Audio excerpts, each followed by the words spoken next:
Hello friends, welcome to smart study 2.0 YouTube channel. साथियों, आज इस वीडियो में जनरल साइंस के 50 इंपॉर्टेंट क्वेश्चंस करेंगे। बहुत ही इंपॉर्टेंट ये क्वेश्चन है साथियों। सामान्य विज्ञान के ये 50 वो प्रश्न हैं जो पिछले कई सालों में सबसे ज़्यादा बार रिपीट हुए हैं और जो क्वेश्चन एग्जाम सेंटर में छूट जाता है यानी नहीं बनता है। आज इस वीडियो को देख लीजिए। यकीन मानिए दोस्तों, आपको इस वीडियो को देखने के बाद लगेगा कि हाँ, मैंने बहुत सारे क्वेश्चंस को आज जाना है। आप किसी भी गवर्नमेंट एग्जाम की तैयारी कर रहे हैं साथियों, सभी एग्जाम्स के लिए इम्पोर्टेंट है। अलग अलग परीक्षाओं में पूछे गए ये प्रश्न हैं, तो अंत तक जरूर देखिएगा। साथियों, आप लोग अपना एक प्यारा सा वीडियो को लाइक कर दीजिए, चैनल को सब्सक्राइब करके बेल आइकन को ऑन कर लीजिएगा और अगर वीडियो अच्छा लगेगा तो अपने दोस्तों के साथ भी जरूर शेयर करिएगा। तो चलिए शुरू करते हैं पहले क्वेश्चन के साथ। और पहला क्वेश्चन है आपके स्क्रीन पर कि प्लांटी तथा एनिमेलिया जगत में जीवधारियों को वर्गीकृत किसने किया था। बहुत ही इंपॉर्टेंट क्वेश्चन है साथियों। देखिएगा, प्लांटी तथा एनिमेलिया जगत में जीवधारियों को वर्गीकृत किसने किया था। तो याद रखिएगा साथियों, राइट आंसर आएगा लिनियस ने। ऑप्शन नंबर ए इस क्वेश्चन का राइट आंसर आ जाएगा लिनियस। आज का अगला क्वेश्चन है हमारा, पानी में बर्फ का कितना प्रतिशत भाग डूबा रहता है। मान लेते हैं यहाँ पर पानी है एक गिलास में, यहाँ पर एक बर्फ है, ठीक है। तो ये जो पानी है, इस पानी में बर्फ का कितना भाग डूबा रहता है। तो साथियों, आपको याद रखना है 90% भाग। बर्फ का जो 90% भाग होता है वो पानी में डूबा रहता है। तो ऑप्शन नंबर बी 90% आपको याद रखना है। आज का अगला क्वेश्चन है साथियों, तरल के प्रवाह को किससे मापते हैं। तो देखिएगा, तरल का जो प्रवाह है साथियों, उसको बेंचुरी मीटर से मापा जाता है। किससे? याद रखना है आपको, बेंचुरी मीटर से मापा जाता है तरल के प्रवाह को। अगला क्वेश्चन है साथियों, देखिएगा, चिकित्सक जो होते हैं यानी डॉक्टर्स, ये दाब का कौन से मात्रक को काम में लेते हैं। देखिए साथियों, दाब का मात्रक तो पास्कल होता है, चलिए ये आप सभी को पता है, लेकिन इस क्वेश्चन में पूछा गया है चिकित्सक जो होते हैं डॉक्टर, ये दाब का कौन से मात्रक को काम में लेते हैं। तो याद रखिएगा टोर, ठीक है। ये दाब का ही एक मात्रक होता है टोर, और इसका प्रयोग जो है चिकित्सक करते हैं। याद रखिएगा, option number D right answer आएगा। अगला क्वेश्चन है, कौन सा पदार्थ है जो संक्षारक है। तो इनमें से कौन सा पदार्थ संक्षारक है। साथियों याद रखिएगा, zinc oxide. Option number A right answer है। अगला क्वेश्चन है, कार्बन एक क्या है। देखिएगा, धातु है, अधातु है, यौगिक है या मिश्रण है। तो साथियों देखिएगा, कार्बन का परमाणु संख्या 6 होता है, क्योंकि कार्बन में प्रोटॉन की संख्या 6 होता है, और कार्बन एक अधातु है, अधातु है ना कार्बन। तो option number B right answer हो जाएगा। आज का अगला क्वेश्चन है हमारा, क्यूरी किसकी इकाई का नाम है। तो देखिएगा, क्यूरी जो है ये किसकी इकाई का नाम है। तो साथियों याद रखिएगा, रेडियोधर्मिता की इकाई है curie. Option number A right answer है। आज का अगला क्वेश्चन है हमारा, निम्नलिखित में से कौन सा कथन असत्य है। यानी ये जो 4 कथन है, इनमें से कौन सा एक गलत है। तो चलिए चेक करते हैं। देखिए, पहला में है प्रकाश संश्लेषण सूर्य के प्रकाश में होता है। ये तो बिल्कुल सही है। प्रकाश संश्लेषण में कार्बन डाइऑक्साइड का उपयोग होता है, बिल्कुल सही है। प्रकाश संश्लेषण में ऑक्सीजन का उपयोग होता है, नहीं, ये गलत है। यही आपका राइट आंसर आ गया, ऑप्शन नंबर सी। क्योंकि प्रकाश संश्लेषण में जो है ना, ऑक्सीजन बाहर निकलता है। ये ऑप्शन नंबर डी भी सही है, केवल ऑप्शन नंबर सी गलत है कि प्रकाश संश्लेषण में ऑक्सीजन का उपयोग होता है। नहीं, प्रकाश संश्लेषण में ऑक्सीजन बाहर निकलता है, उपयोग तो कार्बन डाइऑक्साइड का होता है। तो option number C right answer आएगा। अगला क्वेश्चन है, बंद कमरे में अंगीठी जलाकर सोने से मृत्यु का कारण बनता है, क्यों। तो साथियों देखिए, बंद कमरे में जब हम अंगीठी जलाकर सोते हैं तो क्या होता है, जब अंगीठी जलता है तो उसके धुएं से कार्बन मोनोऑक्साइड उत्पन्न होता है। और आपको पता है ये कार्बन मोनोऑक्साइड कितना जहरीला होता है। साथियों, ये कार्बन मोनोऑक्साइड जो है हमारे शरीर में जो हीमोग्लोबिन होता है उससे अभिक्रिया कर लेता है। और देखिए, हीमोग्लोबिन का कार्य क्या होता है कि हमारे शरीर में रक्त की सहायता से विभिन्न अंगों तक ऑक्सीजन को पहुंचाता है। और जब ये हीमोग्लोबिन से ही अभिक्रिया कर लेता है तो ऑक्सीजन हमारे शरीर के विभिन्न अंगों तक नहीं पहुंच पाती है, इस कारण इंसान की मृत्यु हो जाती है। तो राइट आंसर आएगा ऑप्शन नंबर 1 कार्बन मोनोऑक्साइड। आज का अगला क्वेश्चन है साथियों, देखिएगा, निम्नलिखित में से कौन अधिकतम कुशलतापूर्वक सौर ऊर्जा को रासायनिक ऊर्जा में परिवर्तित करता है। आपको याद रखना है साथियों, कसकुट्टा। ऑप्शन नंबर डी आपका राइट आंसर है। याद रखिएगा, ये जो है अधिकतम सौर ऊर्जा को, अधिकतम कुशलतापूर्वक सौर ऊर्जा को रासायनिक ऊर्जा में परिवर्तित कर देता है, ठीक है। एक प्राणी होता है साथियों, कसकुट्टा। अगला क्वेश्चन है, गतिशील वाहन के अचानक रुकते ही यात्री सामने की ओर क्यों गिर पड़ता है। देखिए, मान लेते हैं आप किसी बस में जा रहे हैं और वो बस स्पीड से चल रहा है, अचानक उस बस में ब्रेक लगती है तो आप आगे की ओर झुकते हैं। ये किसके कारण होता है। तो ये न्यूटन के पहले नियम के कारण होता है, न्यूटन के पहले गति के नियम के कारण, जिसको हम बोलते हैं जड़त्व का नियम। तो ऑप्शन के अकॉर्डिंग राइट आंसर आएगा ऑप्शन नंबर सी कि यात्री के शरीर का निचला भाग रुक जाता है लेकिन ऊपरी भाग जड़त्व के कारण गतिशील अवस्था में रहता है। यानी ये जड़त्व के नियम के कारण होता है, न्यूटन का जो पहला गति नियम है। चलिए आज का अगला क्वेश्चन है हमारा, किसमें अवशोषण की क्षमता पाई जाती है? तो इनमें से किसमें अवशोषण की क्षमता पाई जाती है? तो चारकोल में। साथियों चारकोल ये कोयला का ही अपरूप होता है। आज का अगला क्वेश्चन है हमारा, घरों में उपयोग होने वाले सूक्ष्म तरंग चूल्हों यानी माइक्रोवेव ओवन में निम्न में से कौन सा पद संबंधित नहीं है? तो देखिए माइक्रोवेव ओवन जो होता है उसमें मैग्नेट्रॉन ये सब संबंधित है ही है। विद्युत चुंबकीय तरंग ये भी सही है, द्विविद्युतीय उष्मा ये भी सही है, रेडियो तरंग ये गलत है। तो ऑप्शन नंबर सी इस क्वेश्चन का राइट आंसर आएगा। आज का अगला क्वेश्चन है, वेगमापी यानी टेकोमीटर का प्रयोग जो है किसको मापने में किया जाता है? तो साथियों देखिएगा टेकोमीटर का प्रयोग किसको मापने के लिए करते हैं? याद रखिएगा घूर्णन गति को। Option number B right answer है। आज का अगला क्वेश्चन है हमारा, घरेलू विद्युत युक्तियों को इस प्रकार संयोजित किया जाता है जिससे क्या होता है? तो देखिए घरेलू विद्युत युक्तियों को इस प्रकार से संयोजित किया जाता है जिससे उन्हें जो है एक समान की वोल्टता प्राप्त होती है। Option number B right answer आएगा, उनको एक समान वोल्टता प्राप्त हो। आज का अगला क्वेश्चन है हमारा, जब एक ठोस पिंड को पानी में डुबाया जाता है तो उसके भार में ह्रास यानी कमी हो जाती है। यह कमी कितना होता है? तो देखिए जब एक ठोस पिंड को पानी में डुबाया जाता है तो उसके भार में कमी होती है यानी ह्रास होता है, और ये कमी होता है साथियों विस्थापित पानी के भार के बराबर। तो option number A right answer आएगा, विस्थापित पानी के भार के बराबर। अगला क्वेश्चन है, न्यूटन के गति के द्वितीय नियम के अनुसार निम्न में से कौन सा कथन सत्य है? तो यहाँ पर क्वेश्चन में पूछा है न्यूटन की गति का जो दूसरा नियम है उसके अनुसार इनमें से कौन सा कथन सत्य है? तो देखिए साथियों इससे बल की परिभाषा प्राप्त होती है। देखिए न्यूटन का जो पहला गति नियम है वो क्या है? इससे जड़त्व की परिभाषा प्राप्त होती है, और जो दूसरा नियम है उससे बल की परिभाषा प्राप्त होती है। तो इस क्वेश्चन का राइट आंसर आएगा ऑप्शन नंबर बी। और साथियों न्यूटन का जो तीसरा गति नियम है इससे संवेग संरक्षण का सिद्धांत प्रतिपादित होता है। ठीक है, याद रखना है।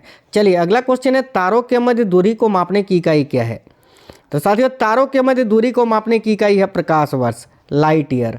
आज का अगला क्वेश्चन है हमारा, शुद्ध पदार्थ में कोई अन्य पदार्थ मिला देने पर उसके गलनांक पर क्या प्रभाव पड़ता है? बहुत ही इंपॉर्टेंट क्वेश्चन है। देखिएगा जब कोई शुद्ध पदार्थ में कोई अन्य पदार्थ मिला देते हैं तो साथियों उसका गलनांक जो है वो घट जाता है। Option number B right answer है।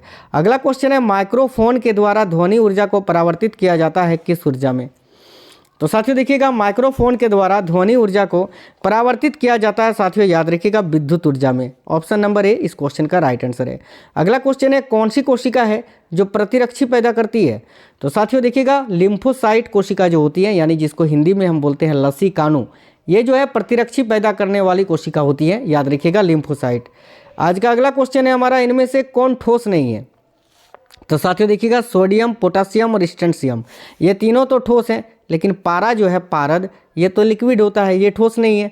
तो option number D right answer आएगा, पारद। आज का अगला क्वेश्चन है, तेज बीज वाली फसल किससे संबंधित होती है?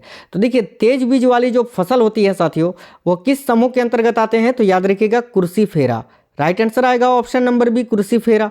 अगला क्वेश्चन है, श्रव परिसर में ध्वनि तरंगों की आवृत्ति क्या होती है?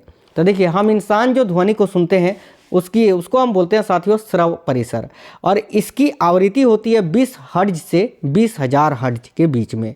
तो option number A right answer आएगा। आज का अगला क्वेश्चन है, पाश्चर प्रसिद्ध है किसके लिए? तो देखिएगा साथियों पाश्चर जो है ये किसके लिए प्रसिद्ध है? आपको याद रखना है रोगों की जर्म थ्योरी के लिए। ठीक है, रोगों की जर्म थ्योरी के लिए। साथियों यहाँ पर आपको एक चीज़ और बता दें, ये जो श्रव परिसर होता है जिसको हम इंसान सुन सकते हैं इसकी आवृत्ति होती है 20 हर्ट्ज से 20,000 हर्ट्ज के बीच, और इससे जो कम होता है जिसको कुत्ता बिल्ली वगैरह सुन सकता है उसकी आवृत्ति होती है 20 हर्ट्ज से कम, और इसको हम बोलते हैं साथियों अवसरव तरंग, अवसरव। ठीक है, और एक होता है जिसकी आवृत्ति होती है 20,000 हर्ट्ज से अधिक, उसको हम बोलते हैं परासरव तरंग। ठीक है, चलिए आज का अगला क्वेश्चन देखेंगे, ये तो हो गया। एमरी किसे कहते हैं? तो साथियों देखिएगा एमरी अशुद्ध एल्यूमिना को कहते हैं, याद रखिएगा जो अशुद्ध एल्यूमिना होता है उसको एमरी कहते हैं। Option number B right answer है।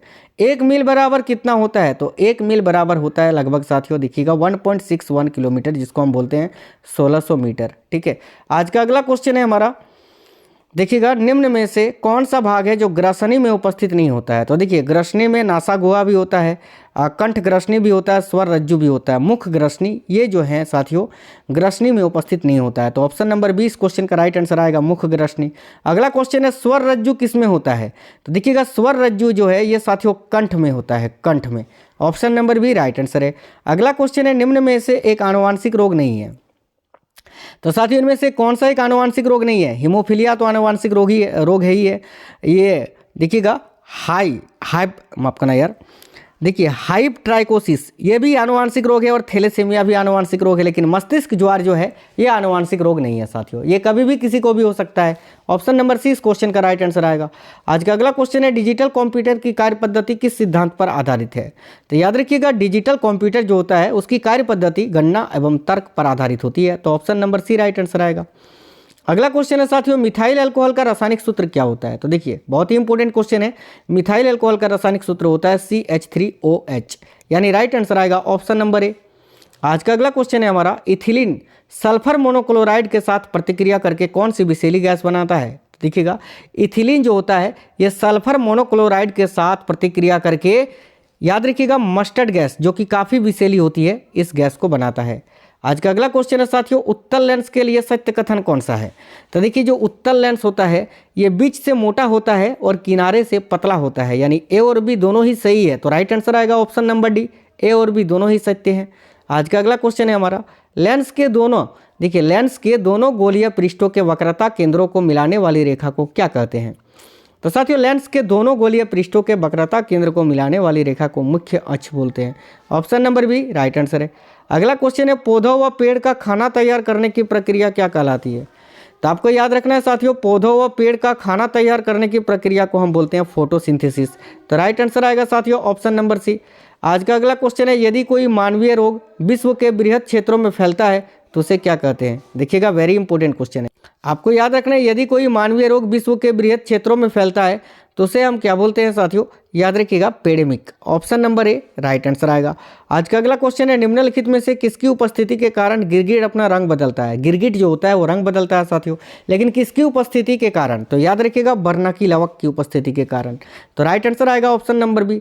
आज का अगला क्वेश्चन है जो मनुष्य यह नहीं समझ पाता है कि कब उसे भोजन करना रोक देना चाहिए वह किससे पीड़ित है।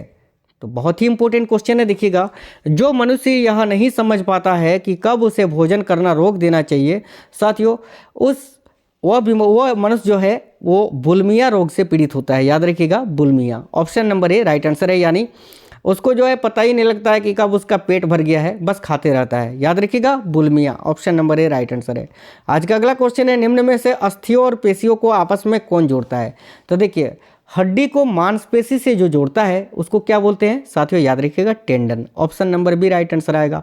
और एक चीज़ आपको याद रखना है कि बोन टू बोन यानी हड्डी को हड्डी से कौन जोड़ता है, तो लिगामेंट। ठीक है। अगला क्वेश्चन है वृद्ध अवस्था में मनुष्य की हड्डियां कमजोर क्यों हो जाती है। यानी जब इंसान बूढ़ा होता है तो उसकी हड्डियां कमजोर हो जाती है, क्यों हो जाती है। तो देखिएगा आपको याद रखना है साथियों कैल्शियम की कमी से। सिंपल सा आंसर आएगा ऑप्शन नंबर सी। आज का अगला क्वेश्चन है हमारा निम्नलिखित में से विषाणु रोग के अंतर्गत नहीं आता है, यानी इनमें से कौन सा रोग है जो वायरस से होने वाला रोग नहीं है। तो साथियों देखिएगा इस क्वेश्चन का राइट आंसर आएगा टीनियासिस, क्योंकि ये साथियों कवक जनित रोग है, ये जो है कवक के द्वारा फैलता है। बाकी हेपेटाइटिस भी वायरस जनित रोग है, गलसुआ भी वायरस के कारण होता है, इन्फ्लुएंजा भी वायरस जनित रोग है। Option number D right answer आएगा। आज का अगला क्वेश्चन है निम्नलिखित में से कौन सा जंतु है जो पराश्रव ध्वनि को सुन सकता है। अभी मैंने बताया कि साथियों पराश्रव तरंग या पराश्रव तरंगों की आवृत्ति जो है वो 20,000 हर्ट्ज से अधिक होता है, जिसको हम मनुष्य नहीं सुन सकते हैं। इसको कौन से जंतु यहाँ पर सुन सकता है, क्वेश्चन में ये पूछा है, तो याद रखिएगा चमगादड़। चमगादड़ के अलावा जो डॉल्फिन होता है ना, डॉल्फिन, वो भी पराश्रव ध्वनि को सुन सकता है। आज का अगला क्वेश्चन है निम्नलिखित में से विटामिन B6 का रासायनिक नाम कौन सा होता है। तो साथियों देखिएगा विटामिन B6 का रासायनिक नाम होता है साथियों पायरिडॉक्सिन। ऑप्शन नंबर बी इस क्वेश्चन का राइट आंसर आ जाएगा। आज का अगला क्वेश्चन है निम्न में से कौन सा विटामिन वसा में घुलनशील नहीं होता है। तो देखिए विटामिनों को दो भागों में वर्गीकृत किया गया है। एक साथियों होता है जल में घुलने वाला विटामिन, और जल में घुलने वाला विटामिन होता है विटामिन बी और विटामिन सी। बाकी जो विटामिन है vitamin A, vitamin D, vitamin E, vitamin के, ये सभी जो है वसा में घुलने वाला विटामिन है। तो यह क्वेश्चन में पूछा है निम्नलिखित में से कौन सा विटामिन है जो वसा में घुलनशील नहीं होता है, यानी विटामिन बी और सी ये वसा में नहीं घुलता है। तो ऑप्शन में बी और सी कहाँ है? ऑप्शन नंबर सी में विटामिन सी है, ये हमारा राइट आंसर हो जाएगा। अगला क्वेश्चन है साथियों, देखिएगा निम्नलिखित में से कार्बोहाइड्रेट का भाग कौन सा है? तो एक चीज़ आपको याद रखना है साथियों, जितने भी सेकेराइड होते हैं वो सारे कार्बोहाइड्रेट के भाग होते हैं। तो यहाँ पर देखिए मोनोसेकेराइड, डाइसेकेराइड, पॉलीसेकेराइड, ये तीनों सेकेराइड हैं, इसका मतलब है ये तीनों कार्बोहाइड्रेट के भाग हैं। तो राइट आंसर आएगा ऑप्शन नंबर डी, ये सभी। आज का अगला क्वेश्चन है, निम्न में से कृत्रिम हीरा किसे कहा जाता है? तो साथियों आपको याद रखना है, कृत्रिम हीरा सिलिकॉन कार्बाइड को कहा जाता है। कृत्रिम यानी जिसको मानव के द्वारा बनाया जाता है, ठीक है। चलिए आज का अगला क्वेश्चन है, बियर को भंडारित करते समय उसमें कौन सी गैस मिलाया जाता है? तो देखिए बियर को भंडारित करते समय उसमें साथियों कार्बन डाइऑक्साइड को मिलाया जाता है, याद रखिएगा कार्बन डाइऑक्साइड को। Option number C right answer आएगा।